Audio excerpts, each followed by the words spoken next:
Welcome back to Flight Past. My name is Simon. We are in the Huey today. We're over France. We're heading north from Auxerre. We're following Napoleon's route. We are currently just south of Paris, south of the Ile de Paris. We're heading over this place called Joigny, and we're going to be going towards Fontainebleu. So we're going to just head north here, try and pick up the River Seine. This was a journey, this part of the journey Napoleon did sort of mid-March. He actually arrives in I believe it was Fontainebleu, probably about the 18th, 19th of March, 1815, on his journey back from Elba.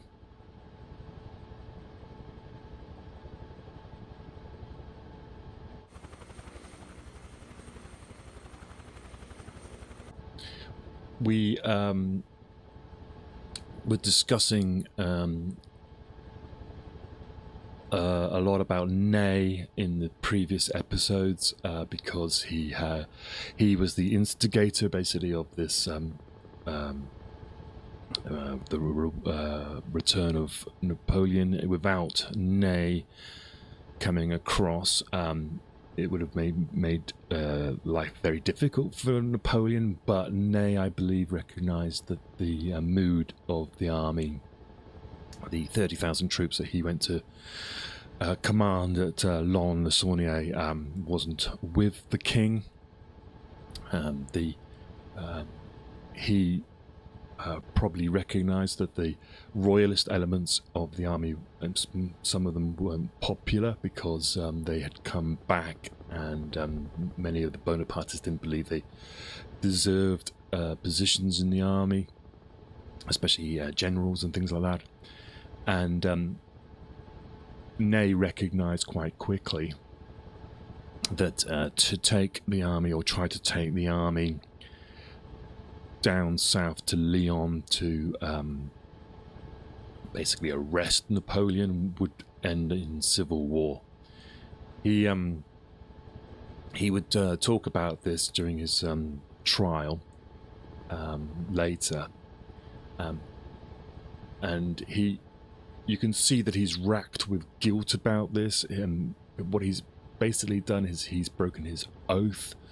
The people of this time, the 19th century, were honourable people, I suppose. There's a lot of legalistic kind of things going on. There's a lot of trying to be civilised a lot. And so the worst thing that Ney personally could have thought to do was to break his oath to the king. But he felt that his loyalty to Napoleon was stronger. And when he got to Auxerre, he gave Napoleon this proclamation. And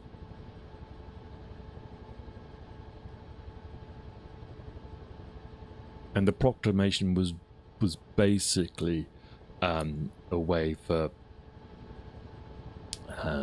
him to almost appease his guilt that was happening. He said to if I can find it, he says to Napoleon, when he gets to Auxerre, he produces this a document. It's designed, I suppose, to appease his guilt and give himself some legitimacy in his actions. He says in this declaration, he says that he says to Napoleon that if you continue to govern tyrannically, then I am your prisoner rather than your supporter, and from now on the emperor must govern with one object only, and that is the happiness of the French people and the undoing of the evil which his ambition has brought upon the country. So it was something that he wanted almost for himself to justify what he's just done. But Napoleon just says, "Yeah, whatever, dude. You can have, I'll sign this or whatever you like." And Napoleon's main concern now is just getting back to Paris to take control, and then to see what the lay of the land is when he gets his replies back from the powers of Europe.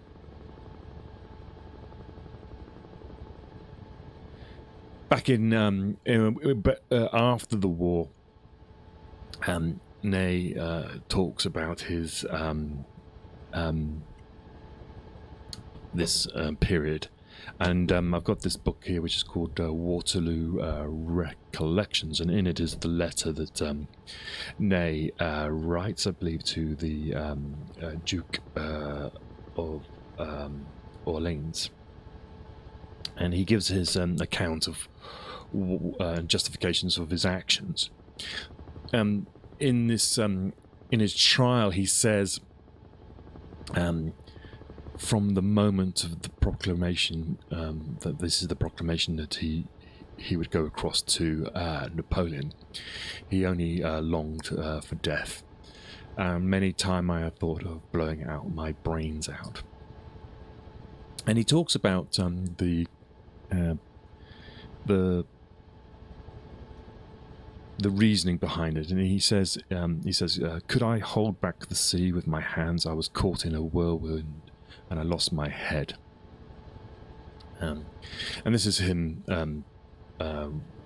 talking in his trial later in the year,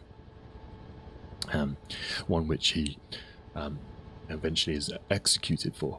But the French officers, the other French officers, they don't get the same fate as Ney after the war, because Louis XVIII, as soon as he sees that the army is unreliable and they've gone over to Napoleon, and Ney looks like he's instigated that move or condoned it, he immediately then disbands the army, basically, and this releases the officers of the French army from their oath to the king, and this is why many of the other officers don't get executed.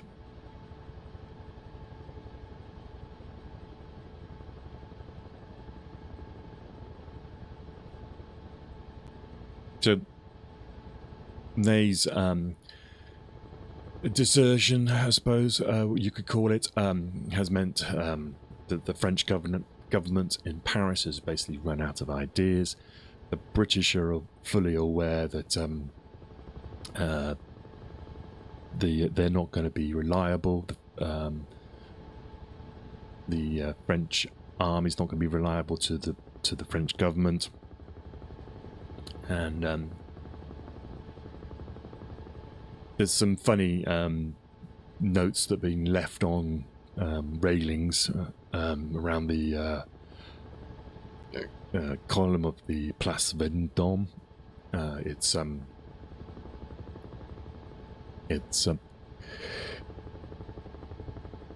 It's got this note that says, from Napoleon to Louis XVIII, my good brother, there is no need to send any more troops. I have enough.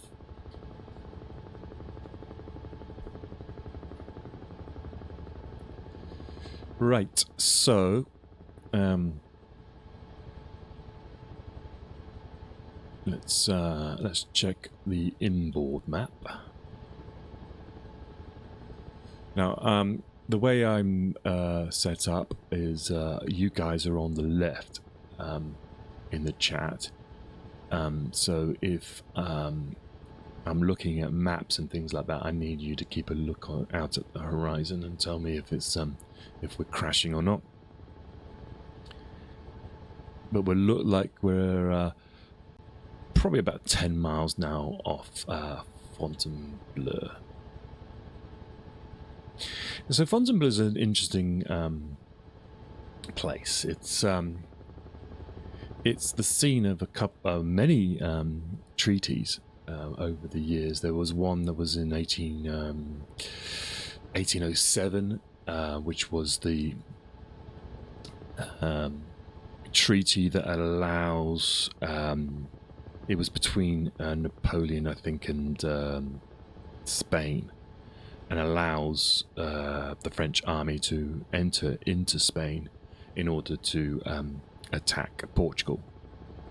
And so you get the sense in this time that there's all these things that are kind of legally binding, and Napoleon was very much following these things.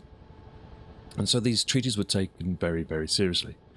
The treaty that of the 11th of April 1814 was one between Napoleon and the representatives of Austria, Hungary, the Bohemia, sort of Russia and Prussia, but not Britain. It was signed, which basically was the treaty that made that was the instigated the abdication of Napoleon.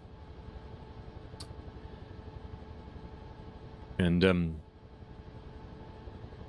this is the one that establishes the island of Elba as a principality for him. It has its own sovereignty and flag, and this is actually guaranteed under a foreign sort of recognition thing. Only France was allowed to assimilate this island. It was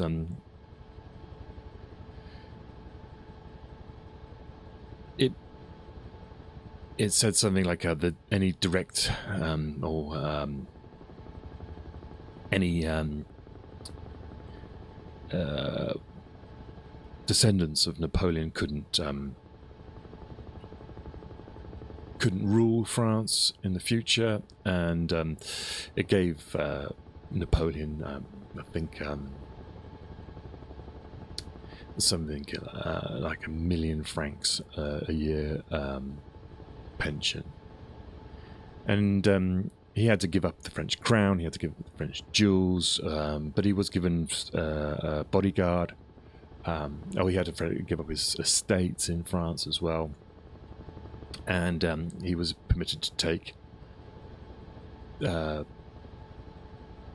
It's argued how much it was. I've heard reports that it was 400 men, 600 men, 1,000 men. All in all, I think it was something like 650 old guard. There was about 100 Polish lancers and other some other men.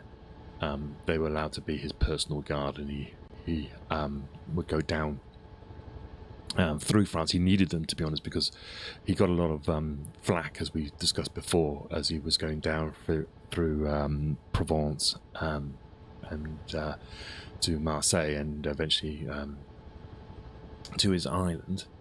And what we have is this place, which we are approaching now. Let's follow this road here, and we should find this place here, I think, is the Palace of Fontainebleu. So this is where this treaty is signed. This is where, on the signing of the treaty, Napoleon will say goodbye to his troops. I think one of the courtyards is now called the Courtyard of Farewell, or something like that.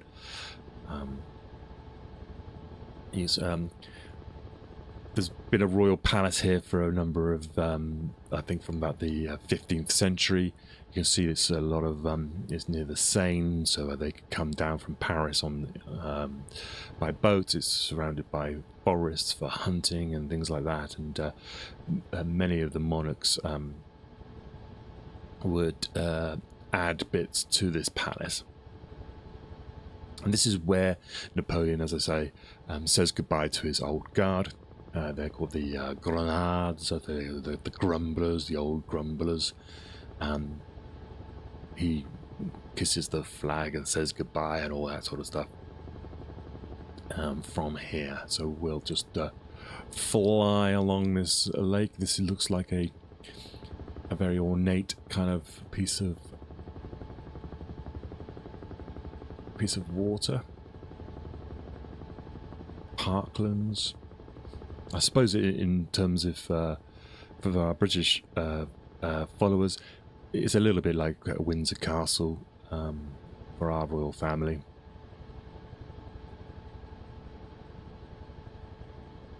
So here is this is the palace here.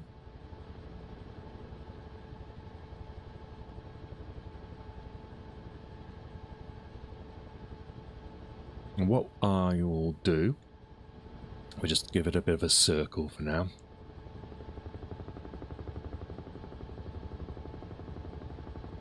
And then we have a quick jump out.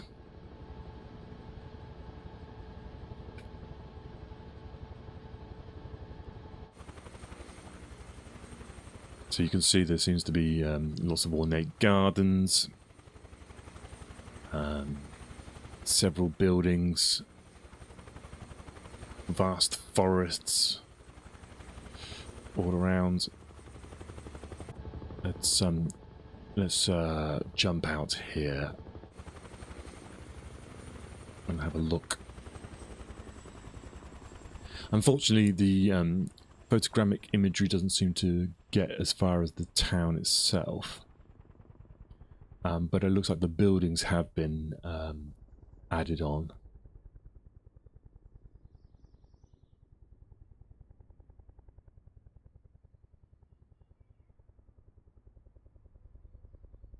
So you can see that because of the significance of the Treaty of Fontainebleu in his abdication, it was important for him a significant location for his return to Paris, to stop here and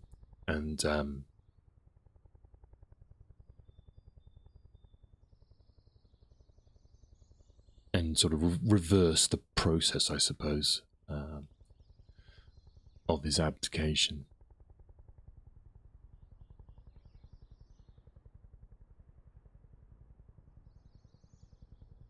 So yeah, one of these courtyards is known as the Courtyard of Farewell. So this is where he says goodbye to his old guard. So he's come back here probably around about the 18th of March, 1815. Probably meets up with his troops again. So what we'll do then after, we'll take a quick little break here. Just one of my little mini ones, to get a glass of water, and then in the next section we will fly along this nice ornate lake, which you can see here, and we'll fly, get to the River Seine, and then we'll head into Paris, and we will follow Napoleon's route then into Paris when he enters on the 20th of March. So we will be back in a second. See you in a moment.